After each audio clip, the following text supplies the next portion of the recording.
Les 7 merveilles du monde. Sans doute avez-vous déjà entendu cette dénomination désignant une liste de 7 monuments de l'Antiquité considérés comme remarquables et démontrant le génie des anciens architectes. Si ces merveilles ont bel et bien existé, avec cependant quelques doutes concernant les jardins suspendus de Babylone, car aucune trace archéologique n'a pu en être retrouvée, elles n'ont cependant coexisté que très peu de temps, entre moins 380 et moins 365 avant Jésus-Christ environ, et toutes sauf une ont aujourd'hui disparu. Leur héritage culturel et les mystères qui les entourent ont cependant réussi à traverser le temps. Salut à tous, c'est Bakovian, bienvenue dans cette nouvelle vidéo, première d'une série sur les 7 merveilles du monde antique, dans laquelle je vais vous présenter pour chacune de ces merveilles, son histoire, sa construction et les différents défis technologiques que celle-ci a pu rencontrer, tout en vous donnant quelques informations culturelles méconnues. Dans ce premier épisode, nous allons revenir sur ce qui est sans doute la plus célèbre des merveilles du monde antique, la plus ancienne chronologiquement et ironiquement la seule subsistant encore de nos jours, à savoir la pyramide de Khéops, également appelée Grande Pyramide de Gizeh, située à une quinzaine de kilomètres au sud du Caire sur le plateau de Gizeh, dans une portion de terrain désertique non loin de la ville du même nom.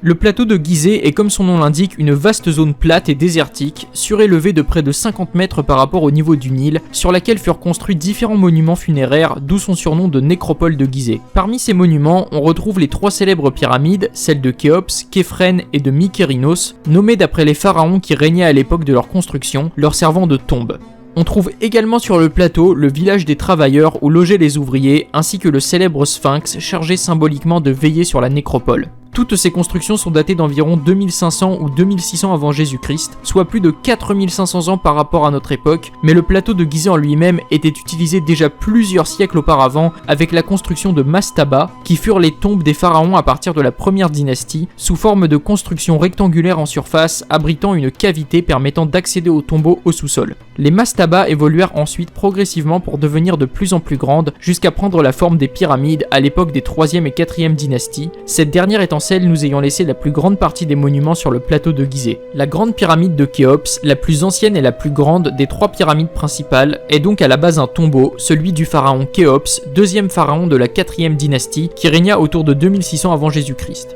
Pour résumer les choses, les croyances des anciens égyptiens stipulaient qu'après la mort, les pharaons devenaient des dieux et préparaient donc leur tombeau afin de subvenir à leurs besoins et à leur gloire dans l'après-vie. Ce fut le cas de Khéops qui souhaitait un tombeau bien plus grand encore que celui de son père, l'illustre pharaon Snéfrou. Les dimensions impressionnantes de la grande pyramide mettent en évidence cette idée de grandeur. 146 mètres de hauteur pour 230 mètres de côté sur une base carrée pour un volume de plus de 2 590 000 mètres cubes, soit 1000 fois plus que le volume contenu dans une piscine olympique. La pyramide est constituée de près de 2,5 millions de blocs de pierre calcaire de forme plus ou moins cubique, qui ne sont pas tous lisses contrairement à ce que l'on entend parfois, mais polis sur certains côtés pour leur permettre de mieux s'emboîter et de répartir uniformément la masse de la structure. Chacune des pierres pèse en moyenne 2,5 tonnes, portant la masse totale de l'édifice à près de 5 millions de tonnes, soit 500 tours Eiffel. La pyramide était de plus recouverte d'une couche supplémentaire de pierres calcaires finement polies, lui donnant une grande blancheur au soleil. Au sommet se trouvait le pyramidion, aujourd'hui disparu, une pyramide miniature jouant le rôle de chapeau, élément important dans le culte funéraire. Ces dimensions titanesques ont permis à la pyramide d'être considérée dès l'époque d'Hérodote en 400 avant Jésus-Christ, où elle avait déjà près de 2000 ans, comme un des monuments les plus remarquables sur Terre, une des grandes merveilles du monde.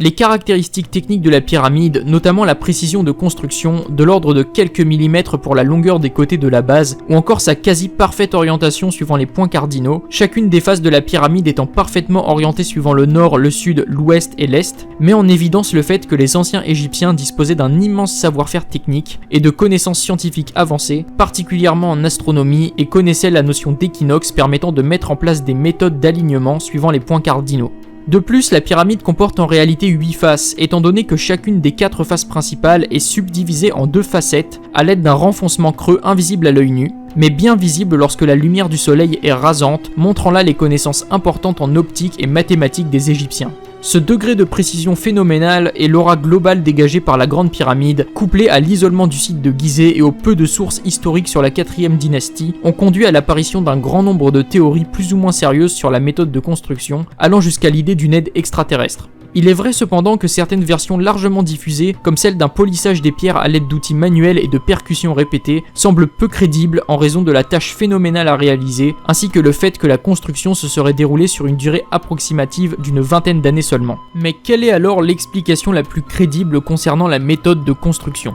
Le chantier au global aurait nécessité la présence d'entre 10 000 et 100 000 ouvriers selon les sources, les restes du village où ils logeaient étant encore présents sur le site, et ayant permis de mettre en évidence le fait que les 10 ouvriers étaient pour la plus grande majorité d'entre eux non pas des esclaves, mais des fonctionnaires royaux, plutôt bien rémunérés, que ce soit en argent ou en nature avec des aliments par exemple. La cadence était cependant probablement effrénée avec plus de 300 blocs posés chaque jour. La pierre calcaire utilisée provenait principalement des carrières situées en amont du Nil, à quelques kilomètres du plateau de Gizeh, les bords du Nil étant riches en calcaire, en particulier dans le sud du delta formé par le fleuve. Certaines carrières temporaires de grès furent également exploitées plusieurs centaines de kilomètres plus au sud, non loin de Thèbes dans la vallée des rois. Les Égyptiens disposaient de la navigation fluviale et d'outils hérités du néolithique, mais pas de certaines machines simples comme la roue, comme attesté sur différentes gravures de l'époque. Une théorie intéressante proposée dès Pline l'Ancien au 1er siècle stipule que le Nil, qui autrefois passait à proximité immédiate du plateau de Gizeh, aurait permis de lever les pierres plus facilement suivant son niveau à l'aide d'un système d'écluses, le fleuve étant en crue entre mai et novembre.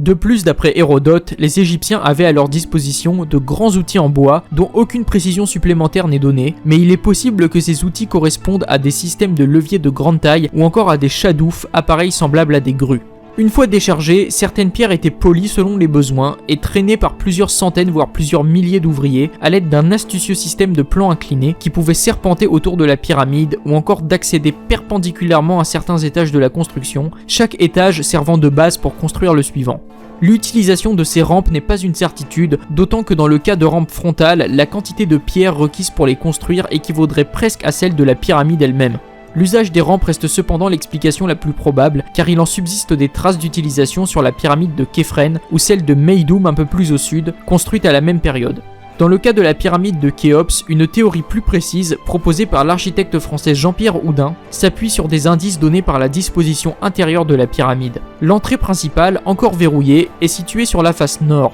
mais une seconde entrée a été percée par l'expédition conduite par le calife Al-Mamoum au début du 9e siècle, et permet d'accéder aux principaux couloirs intérieurs. Le couloir descendant aboutit à une chambre souterraine non terminée, destinée originellement comme tombe pour Khéops, mais la momie fut finalement placée dans une autre chambre royale plus haut dans la pyramide, accessible en traversant le couloir ascendant et la grande galerie. La chambre est aérée par différents conduits reliés à d'autres points de la pyramide, tandis qu'en dessous de la chambre du roi, on trouve la chambre de la reine. La disposition architecturale particulière des couloirs et la présence de blocs de plus de 60 tonnes dans les voûtes de la grande galerie ont conduit Jean-Pierre Houdin à supposer qu'en plus d'une rampe extérieure, les ouvriers ont eu recours à une rampe intérieure permettant de hisser les blocs de la partie supérieure de la pyramide et d'entrer et sortir à partir d'antichambres dont la localisation reste à préciser. Cette théorie, bien que non totalement confirmée, a été corroborée par des simulations informatiques et est à ce jour l'une des plus solides, ce qui tend à montrer que l'utilisation des rampes aurait bel et bien permis la construction de la pyramide, bien que leur positionnement soit encore incertain. Enfin, une autre théorie qui fut partiellement envisagée est celle dite de Davidovits, avec l'usage de la chimie. Les anciens Égyptiens, connaissant les propriétés d'éléments présents près du Nil comme le natron ou la kaolinite, auraient pu obtenir une sorte de béton constitué de chaux et de calcite permettant de couler directement les pierres en calcaire dans des moules sur place et d'obtenir un lissage propre et d'économiser du temps de travail. Les traces archéologiques ne vont cependant pas dans ce sens, aucune gravure égyptienne ne mentionnant d'ailleurs ce type de méthode, d'autant plus que du mortier a été utilisé entre les blocs comme élément de liaison. De nombreuses autres théories ont vu le jour depuis des siècles, mais celles précédemment évoquées semblent les plus réalistes aujourd'hui d'après les simulations informatiques. Encore de nos jours, les recherches continuent d'arrache-pied pour mieux comprendre l'architecture de l'édifice et les possibles méthodes de construction.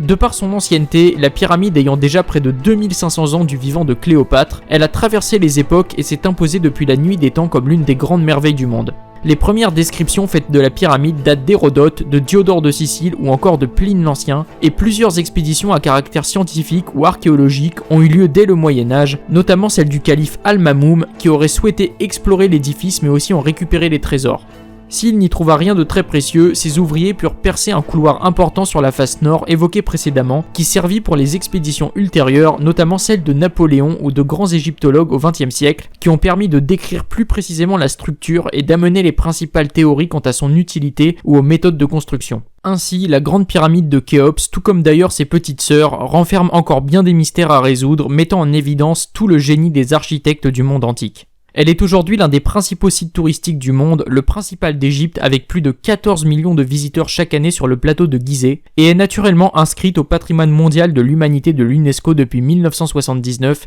qui veille à sa bonne préservation. Le moins que l'on puisse dire, c'est que la pyramide de Khéops n'a pas fini de nous surprendre. Merci beaucoup d'avoir regardé cette vidéo jusqu'au bout. Si elle vous a plu, n'hésitez pas à liker, vous abonner et me dire en commentaire ce que vous en avez pensé. Et moi je vous dis à bientôt pour de nouvelles vidéos. Salut à tous.